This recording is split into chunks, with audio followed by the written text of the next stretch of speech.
Hey everyone, welcome to my channel. तो ये है क्लास 6 की साइंस एनसीईआरटी का chapter number 7 getting to know plants. आज हम अपने प्लांट्स के बारे में जानेंगे। Go outside and observe all the plants around you. अब बाहर जाओ और अपने आसपास के प्लांट्स को ऑब्जर्व करो। ठीक है। Do you see that some plants are small, some are big, why some are just patches of green on the soil. So कुछ प्लांट्स बड़े होते हैं, कुछ छोटे होते हैं, ये हम जानते हैं। Some have green leaves while some other have reddish ones, some have huge red flowers, some have tiny blue ones while some have none. We do see a variety of plants existing all around us, near our homes, in the school ground, on the way to the school, in the parks and gardens, isn't it? सो हम अपने आस पास बहुत सारे plants देखते हैं। कुछ plants काफ़ी सारे बड़े होते हैं, कुछ प्लांट्स छोटे होते हैं और कुछ ग्रास होती हैं जो हम लैंड पर देखते हैं। फिर हम अगर फ्लावर्स की बात करें तो कुछ ऐसे प्लांट्स होते हैं जिन पे बहुत खूबसूरत फ्लावर्स होते हैं और जिनकी स्मेल भी बहुत अच्छी होती है, फ्रेगरेंस बहुत अच्छी होती है। कुछ ऐसे भी होते हैं प्लांट्स जिनके पास बिल्कुल भी फ्लावर्स नहीं होते हैं, नॉन फ्लावरिंग प्लांट्स होते हैं। सो let us get to know the different parts of any plant. This will help us understand the difference between plants of different kinds. Can you label the stem, branch, root, leaf, flower and fruit of the plant shown on figure 7.1? तो यहाँ पर colour the parts of the plant. तो basically यहाँ पर आपको बताना, ये वाला जो पार्ट जो हम लैंड के ऊपर देखते हैं इसको हम कहते हैं शूट। ठीक है। और जो लैंड के नीचे पार्ट होता है इसको हम कहते हैं रूट। ये मेन चीज़ है जो आपको पता होनी चाहिए क्योंकि आप ग्रेड 6 में आ गए हो। लीफ, स्टेम, बड, ये सब आपको पता है। ठीक है। लेकिन जो चीज़ मेन है जो आपको ग्राउंड के ऊपर दिखाई दे रहा है वो शूट कहलाता है। ये आपको पता होना बहुत ज़रूरी है। ठीक है। और जो नीचे है रूट्स है। अब इनके क्या फंक्शंस है वो अब हम लेटर ऑन पढ़ेंगे। सबसे पहले हम पढ़ते हैं हर्ब्स, शर्ब्स और ट्रीज के बारे में। सो एक्टिविटी 1 है look closely at the stem and branches of plants much smaller than you, plants that are about your size and plants which are much taller than you. तो इन्होंने कहा है कि भाई आपको क्या करना है, उनकी स्टेम और ब्रांचेस देखो कि वो किस तरीके की है, कलर क्या है, सॉफ्ट है या हार्ड है। इस तरीके से आपको क्या बताना है, उनके अंदर डिफरेंस बताना है कि भाई कौन सा प्लांट आपकी हाइट से छोटा है, कौन से आपकी हाइट के बराबर है, कौन से आपके हाइट से काफ़ी बड़ा है। ठीक है। अब अगर हम टमाटो की बात करें तो टमाटो की हाइट जो होती है वो शॉर्ट होती है। टमाटो प्लांट की ग्रीन होता है, बिल्कुल होता है, टेंडर होता है, बिल्कुल होता है, थिक होता है, ये नहीं होता। अब ये क्या है, कैटेगरी क्या है, ये हर्ब है। मैंगो बहुत बड़ा ट्री होता है मैंगो का, जो कि थिक और हार्ड होता है। ठीक है। और ये ट्री कहलाता है। लेमन क्या है, लेमन आपका शर्ब है जो कि हमारी हाइट के अराउंड होता है, हार्ड होता है और all the base of the at the base of the stem, branches कहाँ होती हैं, बेस पे होती हैं स्टेम के। तो बेसिकली ये क्या है, आपका श्रब है। So take care that the stem does not break, hugs the tall plants to see how thicker their stems are. So we also need to notice from where the branches grow in some plants, close to the ground or high up on the stem. We will now group all the plants we observe in table 7.1. Some examples are shown. You can fill the column 1, 2 and 3 for many more plants. Fill column 4 later after studying the section. Based on these characters, most plants can be classified into 3 categories: herbs, shrubs and trees. So basically इसका जो सार है वो ये है कि 3 तरीके के प्लांट होते हैं जो आप अपनी इसमें स्टडी करने वाले हैं, इस चैप्टर में स्टडी करने वाले हैं। That is herbs, shrubs and trees. ठीक है। तो यहाँ पर हमने हर्ब्स, शर्ब्स और ट्रीज का हमने एक एग्जाम्पल पढ़ लिया है। ठीक है। Plants with green and tender stems are called herbs. So वो प्लांट्स, वो स्टेम्स जो बहुत जल्दी टूट जाए, जैसे आपके घर में हरा धनिया आता है। हरा धनिया की जो स्टेम्स होती हैं वो बहुत सॉफ्ट होती हैं, बहुत आसानी से आप तोड़ लेते हो, हाथों से ही तोड़ लेते हो, आपको उसके लिए चाकू या कैंची की ज़रूरत नहीं पड़ती। सो ये शॉर्ट होते हैं, इनकी जो ब्रांचेज होती हैं बहुत सारी होती हैं। Some plants develop branches near the base of stem. The stem is hard but not very thick. कुछ की स्टेम हार्ड होती है लेकिन बहुत ज़्यादा मोटी नहीं होती है। इनको हम क्या कहते हैं, श्रब्स कहते हैं। कुछ प्लांट्स बहुत लंबे होते हैं और उनकी बहुत थिक और हार्ड स्टेम होती है। उनके अंदर ब्रांचेस जो होती हैं वो पेड़ों में ऊपर दिखाई देती है, उनको हम क्या कहते हैं, ट्रीज़ कहते हैं। ठीक है। जो ग्राउंड के ऊपर आपको दिखाई देंगी। ठीक है। So based on the above characteristics can you now classify the plants listed by you and complete column 4 in table 7.1। So basically इसके बेस पे आपको क्या करना है, टेबल्स को कंप्लीट करना है। तो हमने बचपन से ये पढ़ते आए हैं, हम क्रीपर्स, क्लाइंबर्स, शर्ब्स, हर्ब्स, ये हम सब पढ़ते आए हैं। तो उसके बेस पे ही यहाँ पे क्लासिफिकेशन हो रहा है। सो बेसिकली अब हम यहाँ पर क्लाइंबर्स, क्रीपर्स ये नहीं पढ़ेंगे, हम पढ़ेंगे उनका लीफी स्ट्रक्चर, उनका स्टेम का स्ट्रक्चर, उनके स्ट्रक्चर्स के बारे में हम यहाँ पे डिटेल में पढ़ेंगे। So plants with weak stems that cannot stand upright but spread on the ground are called creepers। ये हम जानते हैं क्रीपर्स कौन से होते हैं, जो लैंड पर पड़े होते हैं, क्योंकि उनकी स्टेम जो होती है वो वीक होती है, वो और वो जो उनका फल होता है वो बहुत हैवी होता है, जिसको वो बेयर नहीं कर सकते, इसकी वजह से वो ग्राउंड पे फ्रूट रहता है, तो इसीलिए क्रीपर्स कहलाते हैं। लेकिन ऐसे प्लांट्स जिनको सपोर्ट की ज़रूरत होती है ऊपर चढ़ने के लिए, जैसे कुछ बेल होती है, मनी प्लांट की बेल हो गई, तो वो क्या कहलाते हैं, क्लाइंबर्स कहलाते हैं। तो यहाँ पर अलग अलग तरह की हर्ब्स, शर्ब्स और ट्रीज़ होते हैं, ठीक है। कुछ ऐसे प्लांट्स भी होते हैं जो हमारे स्कूल में और हम अपने घर में भी रखते हैं और उनकी टेक केयर करते हैं। तो उनके आप क्या करिए, एक बार नाम लिखिए और अपने टीचर को ज़रूर दिखाइए। Now let's talk about stem. Observe closely the stems of different plants around you. Note down different structures, parts borne by the stem. Compare your observation with that of your friends. What do you find? Stems bear leaves, branches, buds, flowers and fruits. So basically जब हम stems की बात कर रहे हैं तो stems जो होती हैं वो प्लांट टू प्लांट डिफ़र करती है। अगर हम शर्ब्स, हर्ब्स और ट्रीज़ की ही बात करें, क्लाइंबर्स और क्रीपर्स की ही बात करें, तो यहाँ पर भी इनकी स्टेम्स में, इनकी वेरिएशन में बहुत ज़्यादा वेरिएशन होता है, इनकी हर चीज़ में बहुत ज़्यादा वेरिएशन होता है। इसीलिए यहाँ पर अब हम स्टेम के बारे में पढ़ने वाले हैं। तो स्टेम के पास वो लीव्स को भी बेयर करता है, ब्रांचेस होती हैं, बर्ड्स होते हैं, फ्लावर्स होते हैं और फ्रूट्स होते हैं। Activity 2 है, we would require a glass water, red or blue ink and a soft stem. Pour water to fill 1/3 of the glass and a few drops of red or blue ink to the water. तो यहाँ पर हमने red या blue ink जो है वो हमने इसमें डाल दी है ग्लास ऑफ वाटर में। Cut the base of the stem and put it in the glass as shown in 7.6। Base cut करके हमें क्या करना है, यहाँ पे इसको प्लांट कर देना है। Observe the setup. Does the colour appear in the stem? You will find that the color rises in the stem. If this is kept for a longer period, the color appears in the veins of leaves also. How do you think the color reached there? So basically हम क्या देखेंगे कि जब हमने इसका base cut कर दिया है, तो क्योंकि इसमें हमने रेड कलर की इंक डाली थी पानी में, तो वो जो है वो अपीयर होना स्टार्ट हो जाएगा, आपकी जो स्टेम है वो रेड कलर की होनी स्टार्ट हो जाएगी। और कुछ टाइम अगर आप उसको और रखोगे पानी में, इस स्टेम को, तो आप देखोगे कि जो लीव्स का कलर है ना वो भी चेंज होना स्टार्ट हो जाएगा। तो हम ये समझ सकते हैं कि stems helps in upward movement of water. इससे हमें ये पता चल रहा है कि पानी का जो मूवमेंट है वो नीचे से ऊपर की तरफ है, और कैसे है, स्टेम के थ्रू है। तो जब हम बात करते हैं रूट्स की, तो रूट्स क्या करती हैं, वाटर को एब्जॉर्ब करती हैं, स्टेम के थ्रू प्लांट की पूरी बॉडी में वाटर डिस्ट्रीब्यूट होता है, ठीक है। So the water and minerals go to leaves and other plant parts attach to the stem. तो जो भी पार्ट स्टेम के साथ अटैच्ड है वो क्या होगा, वो उसमें सारा डिस्ट्रीब्यूशन हो जाएगा। Okay, now let's talk about leaf. Observe the leaves of some plants around you and draw them in your notebook. Are all the leaves of same size, shape and colour? बिल्कुल भी नहीं है, हर plant की आपको अलग तरह की leaf मिलेगी। How are leaves attach to the stem? हमने क्या कभी सोचा है कि लीव्स किस तरीके से स्टेम के साथ अटैच्ड है? जिस पार्ट से लीफ अटैच्ड होती है उस पार्ट को हम पिटियोल कहते हैं। So the broad green part of the leaf, उसको हम कहते हैं लेमिना। अगर मैं यहाँ पर बात करूँ, आप इस लीफ को देखो, इस लीफ में जो ब्रॉड पार्ट है that is known as lamina, और यहाँ से जो स्टेम से ये कनेक्टेड है that is your petiole. So can you identify these parts of the leaves in plants around you? अब ये आप कोई भी लीफ देखो, उस लीफ के जितने भी पार्ट्स आप आज पढ़ रहे हो उसको उसमें डिफाइन करने की कोशिश करो, ठीक है।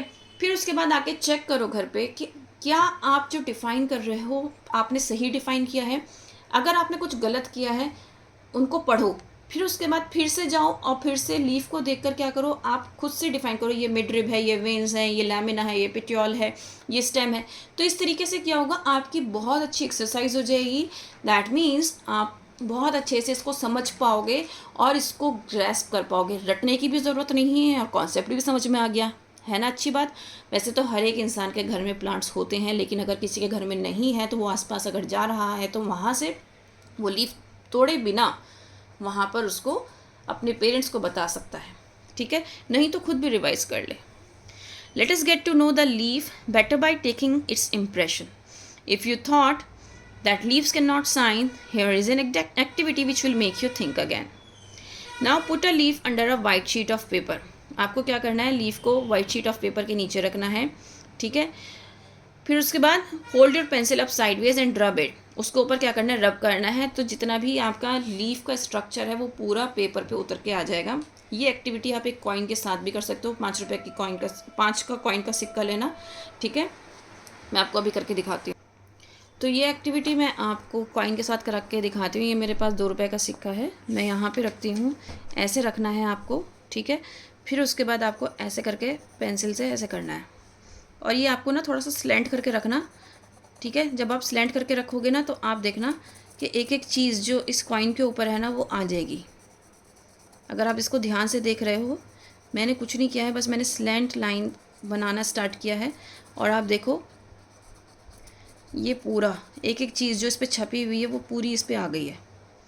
देखो आ गई है ना, सेम एक एक चीज़। मैंने कुछ नहीं किया, बस इसको नीचे रखा और ऊपर से मैंने स्लैंट करके इसको करा। तो यही एक्टिविटी आपको किसके साथ करनी है, लीफ के साथ करनी है। और आप देखेंगे कि आपकी जो लीफ की वेन्स हैं, मिड रिब है, लीफ वेनेशन है, कौन सा है, आप सब वो उस पर विजिबल होगा, ठीक है। Now these lines on the leaf are called veins. ये जो लाइन्स आप देखते हो ना, ये जो लाइन्स होती हैं, ये वाली जो लाइन्स होती हैं, हम हमेशा लीफ जो बनाते हैं ना वो इस तरीके से बनाते हैं, ऐसे करके। तो ये क्या है, वीन्स कहलाते हैं। Do you see a prominent line in the middle of the leaf. ये जो होती है, ये वाली जो, इसको प्रोमिनेंट मतलब जो बहुत मोटी सी होती है, थोड़ी सी इस लाइन से थोड़ी सी मोटी होती है, तो इसलिए इसको प्रोमिनेंट बोला है, मतलब जो दूर से भी दिखाई देती है, इसको हम बोलते हैं मिड रिब।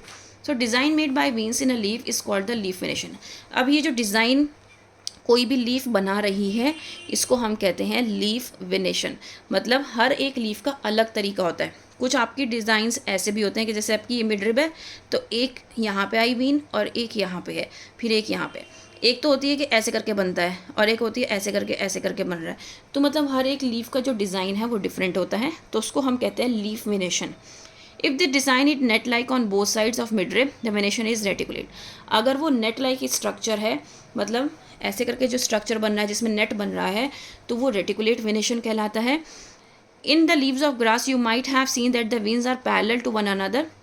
और आपने लीव्स में देखा होगा ग्रास में कि पैरेलल होती हैं लीव्स, जैसे ये ऐसे बन रहा है तो ये इतनी पैरेलल होती हैं, तो ये जो वेनेशन होता है ये पैरेलल वेनेशन कहलाता है, ठीक है। Observe the venation in as many leaves as you can without removing them from the plant. Draw the pattern and write the names of some plants having reticulate and parallel venation. So अब आप यहाँ पे देख सकते हो, ठीक है। यहाँ पे आपको वेनेशन दे रखा है। एक्टिविटी 4 में है, we will require herb, 2 transparent polythene bags and thread. Do this activity during day time on a sunny day. Use a healthy well watered plant that has been growing in the sun. Enclose a leafy branch of the plant in a polythene cover and tie up its mouth as shown. तो आपको क्या करना है, एक healthy plant लेना है, उसका आगे के पार्ट को पॉलीथीन से ढक देना है, ठीक है। After a few hours observe the inner surface of the covers. What do you see? Are there any droplets of water? How do you think they got there? Don't forget to remove the polythene bag after the activity. भाई आपने इसको polythene में cover किया, इसको फिर से धूप में रख दिया, फिर आप देखोगे कि यहाँ पर ना वाटर ड्रॉपलेट्स आ गए हैं।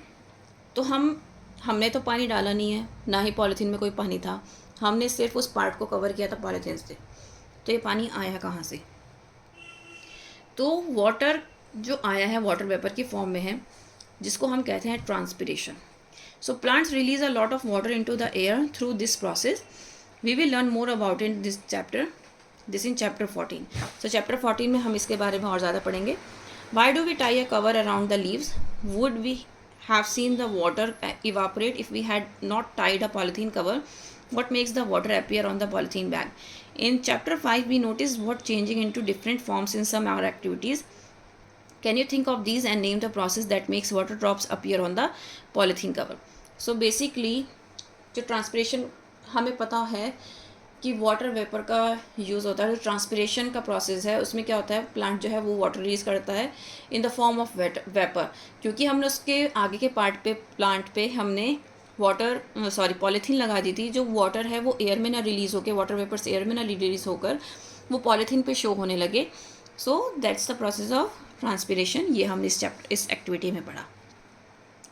We will require leaf, spirit, a beaker, test tube, burner, water, a watch glass and iodine solution for this activity. Take a leaf in a test tube and pour spirit to a completely immerse the leaf. अब क्या करना है, आपको एक green leaf लेनी है. अब आपको उसमें क्या करना है, यहाँ पर टेस्ट ट्यूब लेना है. ठीक है. Take a leaf in a test tube में लीफ लेनी है and pour spirit to completely immerse the leaf. अब उसमें स्प्रिट डालना है और इसको पूरा इसमें भिगो देना है. मतलब उसमें वो लीफ भीग जानी चाहिए, डूब जानी चाहिए. पर्पलिश कलर्ड लीफ आपको मिलेगी यहाँ पर.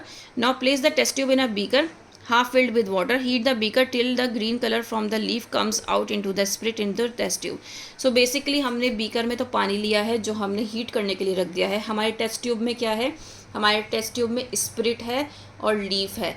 हमें इस बात का ध्यान रखना है कि हमें स्पिरिट इतना लेना है कि हमारी जो लीफ है वो पूरी डिप हो जाए. ठीक है. और जब हम इसको हीट करेंगे पानी में, हम अपनी टेस्ट ट्यूब को इस पानी में रख देंगे जो हमने बीकर में ले रखा है और उसको जो हमने स्टोव पे रखा हुआ है. और हमें ये तब तक हमें गर्म करना है जब तक जो लीफ का कलर है वो चेंज ना हो जाए. ठीक है. Now take out the leaf carefully and wash it in water. Place it on a watch glass and pour some iodine solution over it. अब क्या करोगे आप कि आपको उसमें से आराम से लीफ निकालनी है.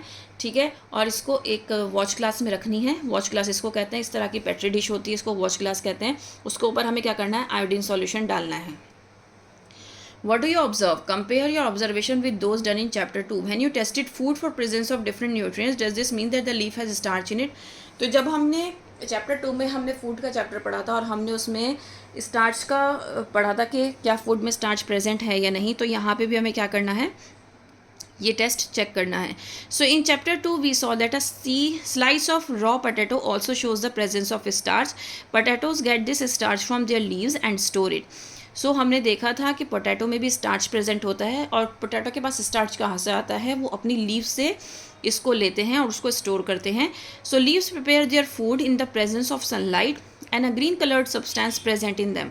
तो ये जो लीव्स हैं ये क्या करती हैं, प्रिपेयर कर दिए हैं फूड सनलाइट के प्रेजेंस में, ये हम जानते हैं.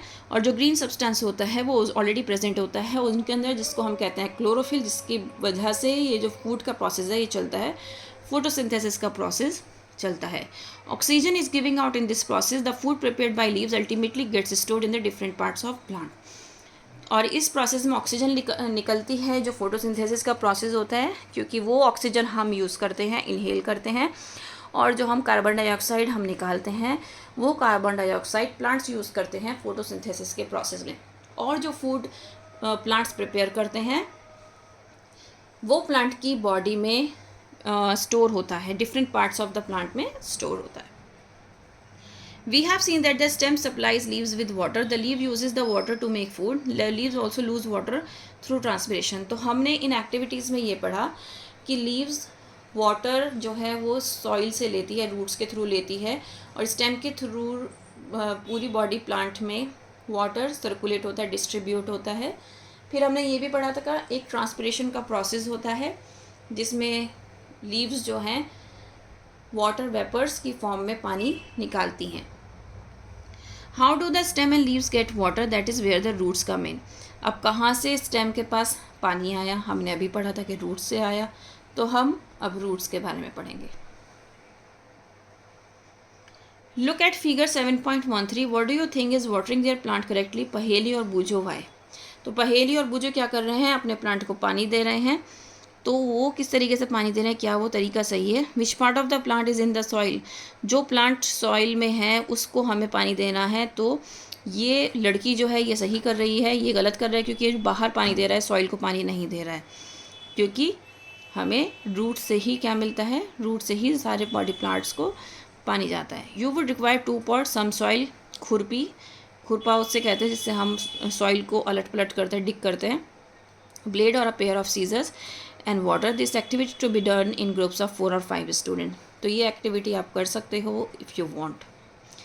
सो आपको 2 प्लांट्स लेना है एक तरह के, open ground, dig them out with roots, take out their roots to not break, plant one of them in pot A and cut off the roots from the other plants and plant it in it. अब आपको क्या करना है, 2 plant लेने हैं, उनको एक की तो रूट्स कट कर देनी है, एक को रूट के साथ लगाना है। Water them regularly, observe the plants after a week, एक हफ्ते बाद आपको चेक करना है दोनों पॉट्स को। ए में हमने रूट के साथ लगाया है प्लांट और बी में हमने बिना रूट के लगाया है। Both the plants are watered regularly, but one is without root, isn't it? Does this activity help you understand the important function of the root? Let us do an activity to study the another function of root. तो अब आपको समझ में आया होगा, जब आप regularly plant को पानी दे रहे हो लेकिन जिस प्लांट में रूट है ही नहीं, वो जो प्लांट होगा वो ख़राब हो जाएगा, मुरझा जाएगा और डेड हो जाएगा, क्योंकि उसमें रूट्स नहीं है। और रूट्स का मेन फंक्शन यही होता है कि वो स्टेम के थ्रू जो प्लांट के बॉडी पार्ट है उसमें पानी पहुंचाती है। अब हम एक एक्टिविटी और कर लेते हैं। जो हमारे पास चने होते हैं, चने हम उसको हम इसके स्प्राउट्स बना के भी खाते हैं, मम्मा आपको देती होंगी, क्योंकि ये बहुत हाई इन प्रोटीन होता है और बहुत अच्छा होता है। तो इसके आप देख रहे हो ये जो पार्ट्स निकल रहे हैं, ये रूट्स निकलनी स्टार्ट हो जाती हैं। ठीक है, हमें पानी में भिगोना है, फिर इसको गीले कपड़े में इसको हम थोड़ी देर के लिए करके रख देते हैं, 1 दिन के लिए, और ये स्टेम्स इसके निकल के आ जाती हैं। ठीक है, तो आपको क्या करना है, कॉटन लेना है और कॉटन पर इस ग्राम को रखना है। ठीक है, place some wet cotton in them, put 3 or 4 seeds of gram in one and maize in the other, keep the cotton wet of sprinkling water every day. आपको कॉटन को गीला करना है रेगुलरली। ठीक है, तो आप देखोगे छोटे छोटे प्लांट्स में आपका जो प्लांट है, मतलब ये स्टेम निकलने स्टार्ट हो जाएगी। ठीक है, after a week try to separate the young plants from the cotton. फिर 1 हफ्ते बाद आप इसको कॉटन पे से हटा लो। आपको हटाना क्यों है, क्योंकि इसके स्टेम निकल के आ गई। अब आपको इसे अलग से एक पॉट में लगा देना है। ठीक है, we could not pull out the plants from the soil, right, we dug them out, this is because root helps in holding the plants firmly to the soil, they anchor the plant to the soil. You have seen that there are different kinds of stems and leaves. Do the roots also show a variety? Let us find out. तो हम देखेंगे, हम इसको जब जो हमने ये activity की है, इसको जब हम सॉइल में लगाएंगे तो इसमें रूट्स भी निकल के आएंगी और स्टेम्स भी निकल के आएंगी। ये एक्टिविटी बहुत अच्छी है, हर बच्चा ये घर पे कर सकता है। Now activity 8, study figure 7.16 A and B carefully. तो हमें ये पढ़ना है।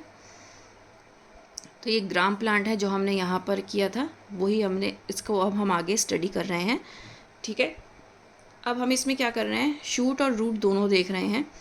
तो रूट वाला पार्ट जो है वो रेडिकल कहलाता है और शूट वाला जो होता है वो स्टेम होता है, बेसिकली प्लूम्यूल कहलाता है। ठीक है, how about the roots of maize plant. तो मेज़ प्लांट की जो रूट है आप देख सकते हो। ठीक है, किस तरीके की है, वो डिफरेंट है थोड़ी सी। ठीक है, राइट ग्राम और maize in the blank spaces in the figure after watching the roots with the figures. In what way are the roots of gram and maize similar, in what way are they different, they seem to be different types of roots, isn't it, are there also different types of roots, let us find out. So basically हमारे पास 2 तरह की root होती हैं, एक होती है fibrous root और एक ये होती है हमारे पास टैप रूट। तो यहाँ पर हमने 2 अलग अलग एक्टिविटीज़ की हैं, एक मेज़ की थी हमने, एक ग्राम की थी। तो अगर हम इनकी रूट्स को देखें तो रूट्स भी जो हैं वो डिफरेंट है दोनों की।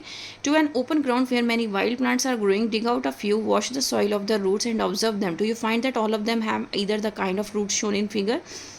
तो यहाँ पर आप देखोगे एक तो है इस तरह की और एक है इस तरह की, जिसमें बहुत सारे एक ही जगह से निकल रहे हैं। तो जब बहुत सारे एक ही जगह से निकलते हैं, that is your fibrous root. और जो एक प्लांट की तरह होता है ना, वहीं उसी से निकलता है, तो वो होता है tap root. So the main root is called tap root and the smaller roots are called lateral roots. तो जो मेन रूट होती है वो टैप रूट होती है और जो आसपास की रूट्स होती हैं वो लेटरल रूट्स कहलाती हैं. ठीक है. So do not have main root. Fibrous root के पास कोई भी मेन रूट नहीं होती है. ठीक है. इसमें सारी रूट्स एक ही जगह से निकलती हैं. सो ये फाइब्रस रूट कहलाती है.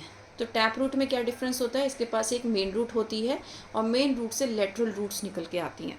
So separate the plants you have collected into two groups. In group A, put those who have tap roots, and in group B, who have fibrous roots. Look at the leaves of the plants in group. What kind of venation do they have? What kind of venation do you see for the plants of group B? Do you notice the leaf venation and the type of roots in plants are related to? So basically अब हमने leaf के बारे में पढ़ लिया, हमने roots के बारे में पढ़ लिया, हमने वेनेशन के बारे में भी अब हम पढ़ लेते हैं. So types of roots and types of venation हमें क्या करना है, यहाँ पर लिखना है. ठीक है. We have learn the root absorb water and minerals from the soil and the stem conduct these to leaves and other parts of the plant. ये हमने पढ़ा है. So leaves prepare food. This food travels through the stem and is stored in different parts of plant. We eat some of these as roots like carrot, radish, sweet potato, turnip and tapioca. So basically हम ये बहुत सारे roots हैं जो regular basis पे खाते हैं. ठीक है. बहुत सारे ऐसे अलग. We also see many other parts of a plant where food is stored. तो बहुत से ऐसे अदर पार्ट्स भी हैं जहाँ पे फूड स्टोर्ड होता है. So do you agree that the stem is like a street with two way traffic. Two way traffic है भाई, ये स्ट्रीट है, मतलब स्टेम जो है वो स्ट्रीट है जिसमें यहाँ पे ये ट्रैफिक है, दो तरफ जा रहा है. जहाँ जहाँ दोनों तरफ लीव्स हैं वो दोनों तरफ क्या करता है, फूड और पानी को डिस्ट्रीब्यूट करता है. अब हम फ्लावर्स के बारे में पढ़ेंगे. So you are shown 3 branches of a rose. ठीक है. A, B and C. Which one will help you best to recognise the plant. अब 3 प्लांट दिख रहे हैं, कौन किससे हम अच्छे से समझ पा रहे हैं कि कौन सा प्लांट है ये. Which colour did you see for the flower. Are all flowers colourful. Have you ever seen flowers on grass, wheat, maize, mango और guava. Are those brightly coloured. तो हमें ये बताना है कि क्या ये इसी तरीके से ब्राइटली कलर्ड होते हैं सारे. Now activity 10. We would require 1 bud and 2 fresh flowers each of any of the following: datura, china rose, mustard, brinjal, ladyfinger, gulmohar. Also a blade, a glass side or a sheet of paper, a magnifying glass and water. Observe figure 7.20 carefully. Look at the prominent part of the open flower. तो basically हम यहाँ पे open flower के बारे में पढ़ने वाले हैं. ठीक है. These are the petals. Different flowers have petals of different colors. So जो ये वाले पार्ट आप देखते हो ये पेटल्स कहलाता है. ये जो ग्रीन पार्ट होता है ये पेटल्स कहलाता है. सॉरी, ये जो ऊपर पिंक पार्ट है जो ऊपर आप देख रहे हो ये पेटल्स कहलाता है और ग्रीन पार्ट जो होता है नीचे की तरफ वो सेपल्स कहलाता है. ठीक है. पेटल्स जो होते हैं वो डिफरेंट हो सकते हैं हर प्लांट के, राइट. तो ये बर्ड के चारों तरफ भी आपको देखने को मिलेंगे. ठीक है. पेटल्स.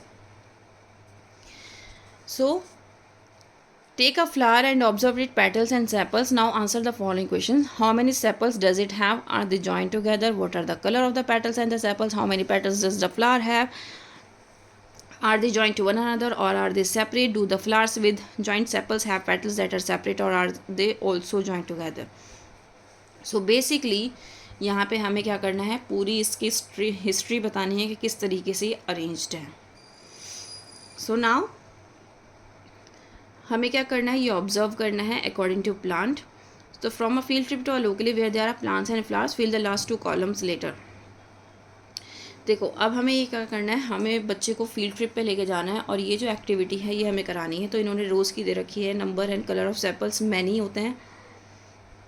पेटल्स इन्होंने बताया 5 होते हैं और सेपल्स जॉइंट और सेपरेट, तो सेपरेट होते हैं पेटल्स और sepals. Stamens are they free और they joint to petals free होते हैं. पिस्टिल जो है वो प्रेजेंट होता है. अब बेसिकली हम यहाँ पे पढ़ लेते हैं स्टेमन्स, पिस्टिल ये होता क्या है. Remove the sepals and petals to see the other parts. Study the figure 7.22. ये रहा 7.22. Compare your flower with the illustration and identify the stamens and pistil. तो पिस्टिल क्या है, ये जो ग्रीन कलर का पार्ट है ये पिस्टिल कहलाता है. स्टेमन जो है ये जो लाइट क्रीम कलर का पार्ट है ये कहलाता है. एंथर्स जो होते हैं, एंथर आप ये समझ सकते हो ऊपर वाला जो पार्ट है उसको हम एंथर कहते हैं. एंथर स्प्रेड होता है तो ही एक न्यू प्लांट ग्रो करता है, तो वो एक तरह से सीड वाला पार्ट होता है. It shows different kinds of stamens present in different flowers. Can you recognize the two parts of the stamens in your flower? How many stamens are there in your flower? Draw one stamen and label its part. तो यहाँ पर आपको parts of स्टेमन given है. ये जो इसका ये long part होता है इसको हम कहते हैं फिलामेंट, और ये जो ऊपर वाला पार्ट होता है इसको हम कहते हैं एंथर. ठीक है. Now inner most part of flower is called pistil. जो इनर मोस्ट पार्ट होता है ये सबसे अंदर, आपको जब आप पूरा फ्लावर तोड़ दोगे ना आपको ये चीज़ मिलेगी. ये वाला पार्ट आपको ओवरी कहलाई जाएगी. ये ऊपर वाला पार्ट स्टिग्मा होता है और ये स्टाइल होता है जिसका लॉन्ग पार्ट होता है. ये थोड़ा सा स्टिकी होता है. ठीक है. Remove the remaining stamens, identify the part of the pistil with the help of figure. ये सब चीज़ आपको देखने, क्योंकि ये सारे ना ये जो आप पढ़ रहे हो ये सारे इनर पार्ट्स हैं किसी भी फ्लावर के. इसको देखने के लिए आपको फ्लावर के जितने भी पेटल्स और सेपल्स हैं उसको पूरा कंप्लीटली सेपरेट करना पड़ेगा. अगर आपने उसको सेपरेट नहीं किया तो आप इन पार्ट्स को स्टडी नहीं कर पाओगे.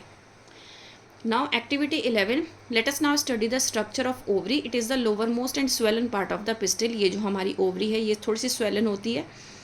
We will cut this part to study inside. Look at figure 7.25 carefully to understand how to cut the ovary of a flower. तो देखो इन्होंने कहाँ से ओवरी को कट किया ये चेक करो. जब हम दो डिफरेंट वेज में हम ओवरी को प्रिवेंट करेंगे, मतलब कट करेंगे to prevent them from drying, ताकि वो ड्राई ना हो. Put a drop of water in each of the 2 pieces of the ovary you have cut. तो अब यहाँ पर देखोगे आपको ये ओव्यूल्स का जो स्ट्रक्चर है वो इसके अंदर नज़र आएगा. ठीक है. तो ये आपको नेकेड आई से नहीं दिखाई देगा, इसके लिए आपको माइक्रोस्कोप का यूज़ करना पड़ेगा. Observe the inner part of the ovary using a lens. Do you see some small beads like structure inside the ovary. इनको हम क्या कहते हैं? ओव्यूल्स कहते हैं. Try to find out the name as many flowers as you can by asking the gardener or any other person. Remember not to pluck flowers.